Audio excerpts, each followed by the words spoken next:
这都禁止拍摄了。他这边还不能线上值机，柜台都不开啊。在军民两用机场坐飞机是什么样的体验？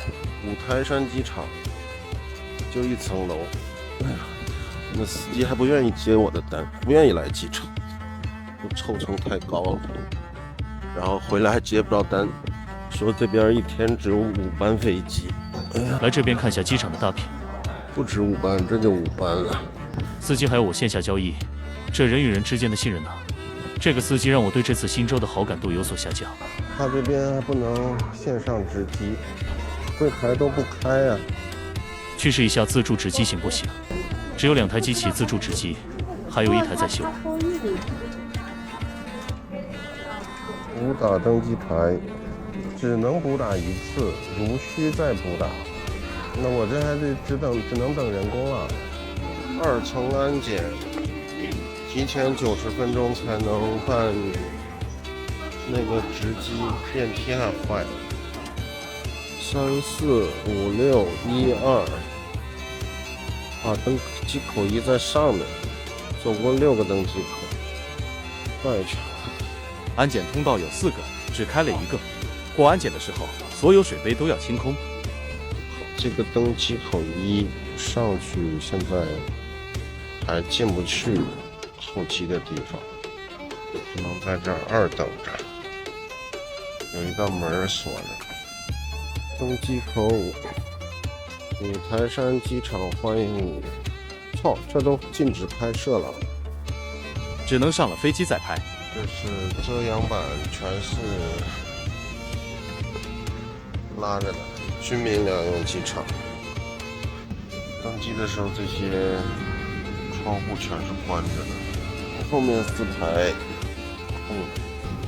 这是我坐的倒数第2排，后面4排都是锁定的，没人坐。我是44摇，现在是49。和空乘确认了后面4排可以坐。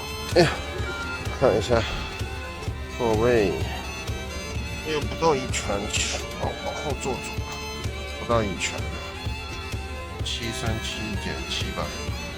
刚才真的看到一个战斗机在边上，没敢拍。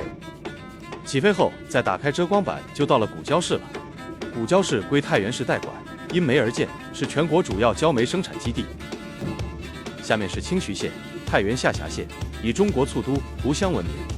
远处是交城县和文水县。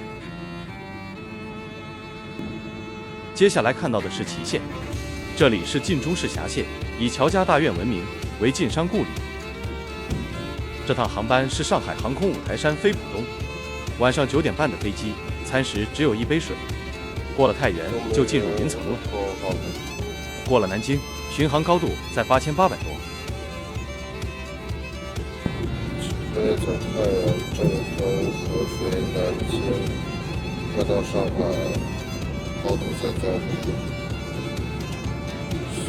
1694，还200多，到花桥了，到7300块，这在降，外面还是云层。再出云层就到了上海了，下面是上海南港。飞机的高度是1400米，这里是滴水湖附近，今天能见度不好。23点20分，提前25分钟降落浦东机场。滑行了10分钟了，还在滑行。上海在下雨，在五台山是下雪，两边有10几度的温差。倒数第2排，后面4排都没留座位。这架飞机是上海航空的波音737， 12年机龄，有128个座位。只是总算回来了，出去了周1到周6，就到周4。这几点了？23点40，H109吧，这下好嘞，还有坐上火车。疯狂走路，约了接机服务，那个落地的时候，司机已经打电话过来，说到取行李的地方等着。我没托运，所以到那儿打电话给他过来。我穿这个有点热了。两边有10几度的温差。机场太大也不是什么好事，去坐小火车都要走半天。下一班5分钟，这有箭头往哪边坐？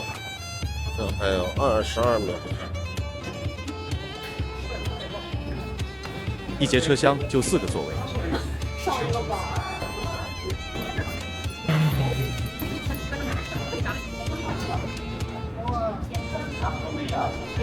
我现在到达出来了。P1停车场的 B1对吧？好，B1知道了。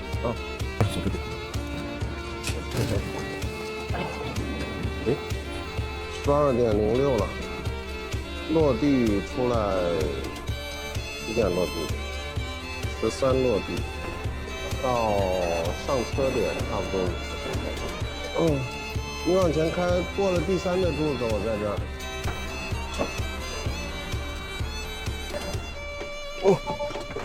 你这是 Model 3吗？Model Y 是，我说不一样，你这是属于降级阶的。我说我选的是经济型的。因为出事的单子现在并不是说很多嘛，多不能统一这些的呀。